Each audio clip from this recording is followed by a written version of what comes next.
Good afternoon. My name is Chief James Fry with the Moscow Police Department. Joining me today is Captain Roger Lanier with the Moscow Police Department, Moscow Deputy City Supervisor Tyler Palmer, Colonel Kedrick Wills of the Idaho State Police, University of Idaho President Scott Green, University of Idaho Dean of Students Blaine Eccles, and Latah County Prosecutor Bill Thompson. We are thankful for all the tips and leads the public has provided in Ethan, Xana, Kaylee, and Madison's murder investigation. No bit of information is too small, and every tip will be pursued. So far, this information has helped investigators build a picture of the areas of interest and the relationships these four had with each other and our community. We still believe there's more information to be gathered, which will continue creating a window through which we view this case. We all want to understand why this happened and what drove someone to do this. The families of those involved and our entire community deserve to know. We ask anyone with any information related to what happened with these four who are in our community, their interaction with others, and whether they expressed concern or commented about someone or something strange, to get that information to us. Even if you don't believe it is relevant, investigators will review and determine if and how your information builds the picture. Sometimes what a video or picture doesn't show is equally as important as what might be there. Information on how to submit tips and updates on the investigation can be found on the Moscow Police Department webpage. We continue moving forward to understand why this occurred in our community and seek answers to bring justice for the victims and their loved ones, because they deserve it. I personally want you to know we care, and we will continue to work hard to get these answers for these individuals. At this time, I'd like to introduce Captain Roger Lanier for an update on what we can currently share about this investigation.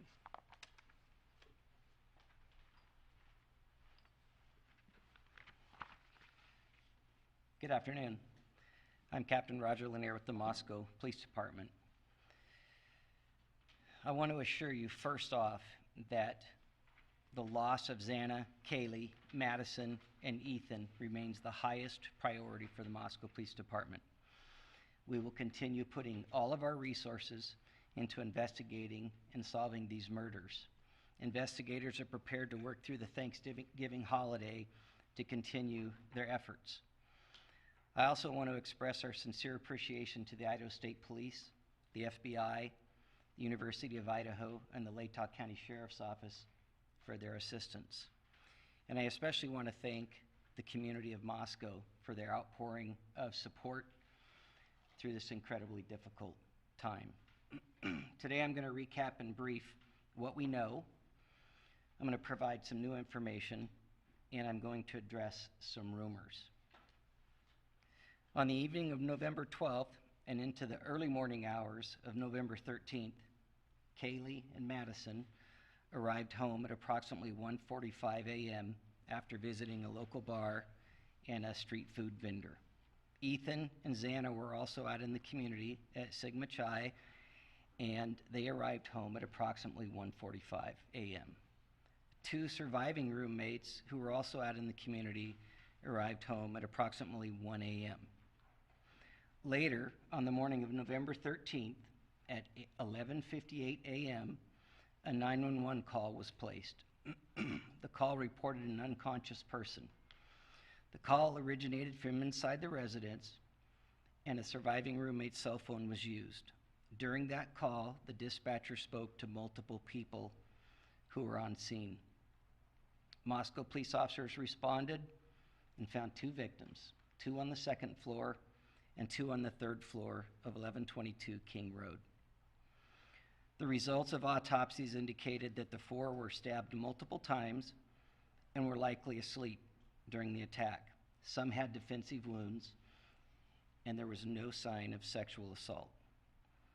We do not believe the following individuals were involved: the 2 surviving roommates, the male seen in a grub truck video circulating on the internet, a private party who drove Kaylee and Madison home, any of the individuals who spoke to the dispatcher on the 911 call. We're also aware of a male whom Madison and Kaylee had called several times the morning of November 13th, and we do not suspect that individual. Detectives have canvassed the neighborhoods looking for evidence, physical evidence, video surveillance, and they've contacted numerous residents to see if anybody may have seen or heard anything. They continue requesting tips that can be sent to our tip line or called in to our tip line. The specific areas that we're interested in are detailed on maps on our city website and our Facebook page, but as stated earlier, generally south of Taylor Avenue to Palouse River Drive and the area west of US 95 over to the Arboretum.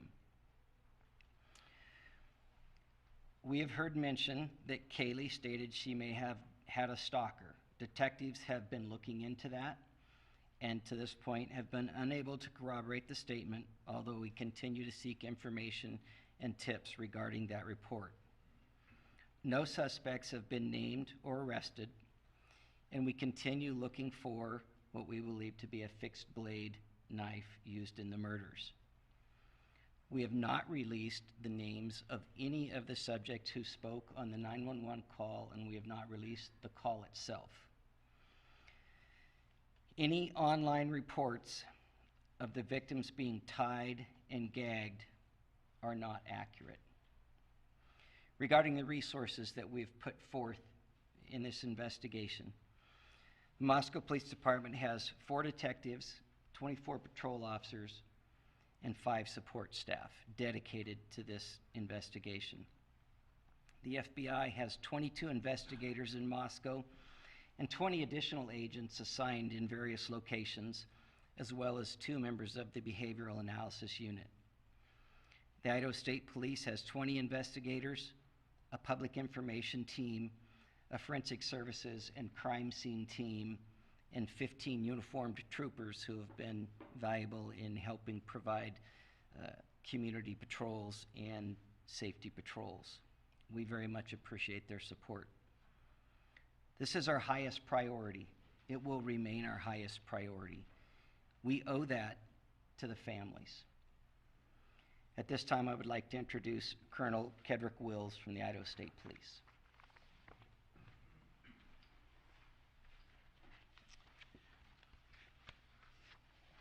Thank you, Captain, and thank you for those that are in attendance today for your attendance. We really appreciate this. What has affected Moscow and the community here has affected all of us as Idahoans. We have a way in Idaho that the communities come together in tough times, and this is one of those tough times. Leads from the community are important, and as the captain spoke, no tip is too small, and we would urge anybody that has any information whatsoever to please provide that to help us solve this case. The lead agency of this case is Moscow Police Department with Chief Fry and his dedicated team of professionals, and the Idaho State Police's role is to support them and their good work here. There is an awful lot of efforts going on behind the scenes, and I'll explain why it's behind the scenes in just a moment. But what can't be seen isn't always known of what we do in law enforcement, and I'd like to explain that in just a moment. But the Idaho State Police and the FBI continue to provide resources to this investigation. I would like to speak for just a moment, if I could, not about this specific case, but rather an overview of how cases are investigated, so that maybe it'll give some sense of the why of the timeline here. We understand you want answers. We want answers too. But these take time, and if I could explain just a minute about the process here of what we go through just generally in investigations. So we use in advanced investigative techniques and crime scene processing. So what happens when a call comes in, the original officers, the first officers that respond to a scene, and then once that they've got their work there and determined that they need some additional investigative assistance, then they call investigators to come and help process that scene. And oftentimes it requires a forensics team to help process that scene. And when I say process the scene, what we're looking for is we're looking for any evidence that may help us to be able to find the people or person responsible for what we're seeing. And so we're collecting biological evidence, we're collecting latent evidence, whether it's shoe prints or tire marks or anything like that. We're trying to collect that evidence. We're trying to we do that through photographs, we do that through 3D mapping to be able to map the scene. We identify and we mark evidence, and then we collect that evidence. And then we look for any evidence that we think may be helpful. And once that is done, then we package all that evidence up and we send it off to forensics laboratories to be analyzed to see if it can help provide clues of what's happening. All of this takes an immense amount of time. The reason this is important to understand is because it's important that while this is such a tragic circumstance that we find ourselves in law enforcement, we believe we owe this to the surviving families to get this right. And so we're not willing to sacrifice speed for quality. We do testing for blood, we do latent print processing, any documentations for anything at the scene so that we can reconstruct that scene at a later date. If I could share just a few statistics of this particular crime scene. At this crime scene, we collected 103 pieces of individual evidence. We took approximately 4,000 photographs. We've conducted multiple 3D scans of the residence, and we have hundreds of hours used by technicians and investigators, including our forensics team and detectives from multiple agencies. We've processed over 1,000 total tips and conducted 150 interviews. I hope that you understand that gives a little bit of a perception of just how complex this case is. We have the utmost confidence in this investigation and that this investigation will be done right. We ask you and we ask the public to please remain patient as this investigation unfolds. And please rely on official sources of information. We really appreciate the media's assistance. We know you have a job to do. We know that you're professionals and you do it to the best of your ability. And we're thankful that you're here, because without you, we could not get the correct information to the community that could help us solve this. So I can't overemphasize how much I appreciate and we appreciate in law enforcement your willingness to do this. What you are doing matters. And it matters in what we are committed to doing, and that is to, the best way we can think of to honor these victims and their families is to conduct this investigation correctly. Finally, I'd like to share that I've been in regular contact with Idaho's Governor Brad Little throughout this investigation. Governor Little is making available up to $1 million for expenses related to this ongoing investigation. As you heard, the resources that are here in Moscow and throughout with this investigation, you can see that those expenses would add up quickly. Like all Idahoans, Governor Little is deeply saddened by the loss of these 4 bright and promising young lives. And he's making sure the state of Idaho provides all of the resources possible to ensure that the person or persons responsible for this are brought to justice. And now I'd like to turn the time over to the University of Idaho President Scott Green.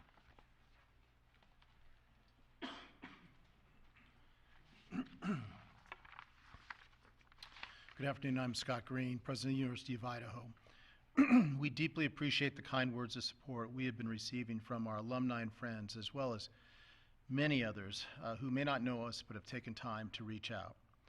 People are donating to the victims' GoFundMe pages and the Bruce Pittman Fund for Students in Need, and they're buying personal devices for our students and continuing to look for other ways that they can help. This is what it means to be a vandal. In the last 24 hours, we have sent updated communications to our students, employees, parents, and alumni. And in those communications, we discuss campus security, services available to our students and employees, our plans for both remote and live instruction to close the semester, and our plans for a candlelight vigil on November 30. All of this is available on our website. We all want swift justice and continue to work with law enforcement to aid them in any way helpful to their investigation. As the investigation continues, we will better know how to proceed in the new year. We will endeavor to find the balance among safety concerns, the need to grieve, and the long-term needs of all of our students and employees. Through everything we do, we will keep Kaylee, Madison, Xana, and Ethan, as well as their families and friends, in our thoughts and our prayers. Thank you. I'm sorry, I need to introduce Deputy City Supervisor Tyler Palmer. Tyler, sorry.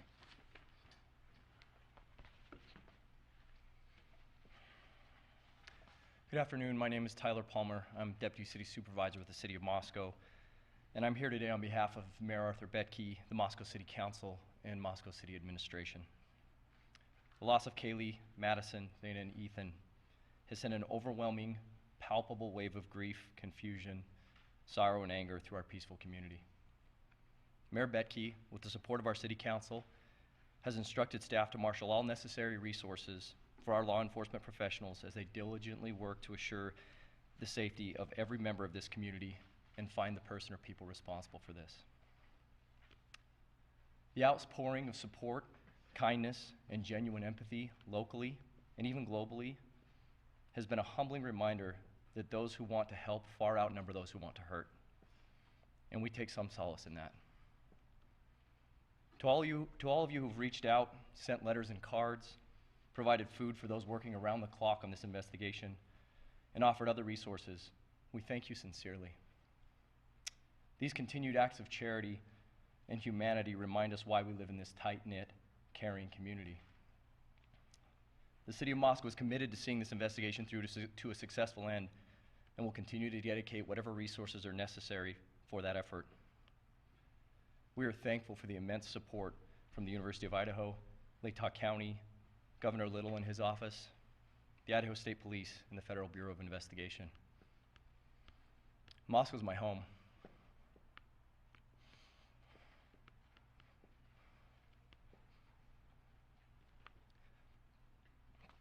And I know we won't be defined by tragedy, but how we respond to it.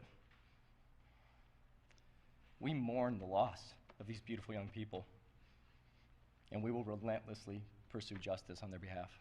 Thank you.